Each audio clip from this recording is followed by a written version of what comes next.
আপনাদের আত্মীয় স্বজন যারা বাইরে আছেন, হুন্ডিতে টাকা না পাঠিয়ে ব্যাংকিং চ্যানেলে টাকা পাঠালে আমাদের অর্থনৈতিক সমৃদ্ধি আসবে।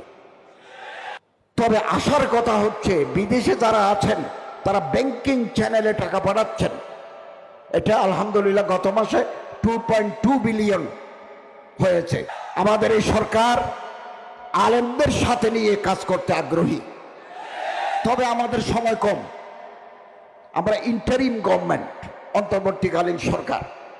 আমাদের সাংবিধানিক দায়িত্ব হচ্ছে আরেকটা প্রধানমন্ত্রী না আসা পর্যন্ত আমরা আইন শৃঙ্খলা রক্ষা করব, এটাকে ডেভেলপ করব, রেস্টোর করব। Restoration of law and order situation, এটা আমাদের অগ্রাধিকার। 2, সাস্টেইনেবল ইকোনমি। আমাদের এখন রিজার্ভে টাকা নাই।